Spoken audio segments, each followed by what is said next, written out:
Состояние дорог в весенний период ежегодно преподносит немало сюрпризов автовладельцам. Со сходом наледи обнаруживаются усеянные ямами и ухабинами проезжие части.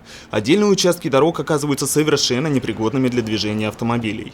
И кажется, что исправлять имеющуюся и давно назревшую проблему как будто никто и не торопится. Наблюдается подобная ситуация повсеместно во многих регионах страны. Свое негодование по этому вопросу активно выражает автолюбители и нашего города. Ужасные.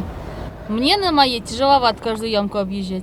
Дороги очень плохие. Вроде бы в прошлом году только сделали ремонт дорог в некоторых местах, и уже там есть много колеи, ям, да, много.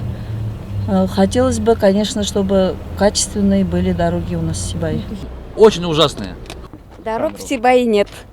Практически почти весь город, я не знаю даже какие улицы. Тут может быть Ленина, вот улицы более-менее, Чайковского. Остальные улицы все разбиты.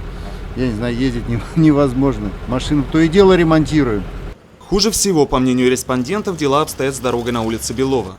Преодолевая подобные участки, водитель вынужден совершать маневр, зачастую пренебрегая правилами дорожного движения.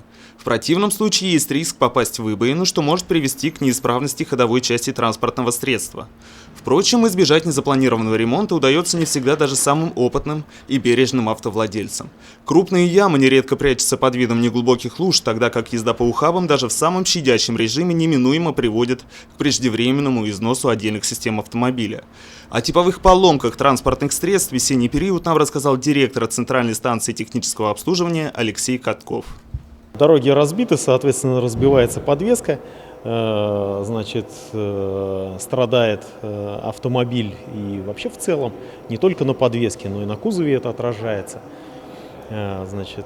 Колеса страдают, шин много пробивает на автомобилях и, ремонтируем. Чем хуже дороги, тем больше ремонта нам, тем больше нам работы, соответственно, мы, как говорится, без работы сейчас не страдаем.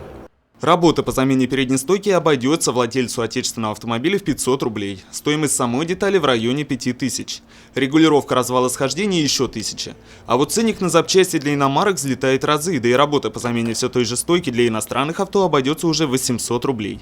Итого незапланированные расходы вырастают в внушительную сумму. Неудивительно, что некоторые водители во избежание подобных проблем прокладывают свой маршрут в объезд разбитых участков дорог. В таких случаях грунтовая объездная оказывается предпочтительнее редких островков асфальтового полотна. По заверениям ответственных структур, в сложившейся ситуации с плохими дорогами виновата главным образом талая вода.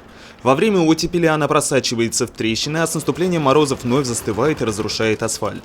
По сведениям метеорологов, за прошедшую зиму было зарегистрировано сверхнормативное количество подобных температурных колебаний. Усугубило ситуацию и аномальное количество осадков, выпавших этой зимой, что привело к скапливанию воды на проезжей части в весенний период. Однако стоит отметить, что обусловлена данная проблема одним – отсутствием ливневой канализации в большинстве районов Сибая. Дорога на некоторых участках изначально прокладывалась без соблюдения общепринятой технологии. Решением этого вопроса может стать только оперативное вмешательство дорожных служб. Если ливневики теперь уж делать точно никто не будет, то имеющиеся ямы залатают. По итогам прошедших аукционов уже определены 3 подрядчика на ямочный ремонт. Работы в настоящий момент уже начались. Сейчас пока работаем, проспект Горняков проходим. Потом следующим у нас по маршруту получается индустриальное шоссе от Белова до Булякова. Потом Булякова и потом Чайковского по первому тендеру. Оценить качество ямочного ремонта по достоинству горожане смогут уже весной следующего года, когда дороги вновь начнут проходить испытания талой водой.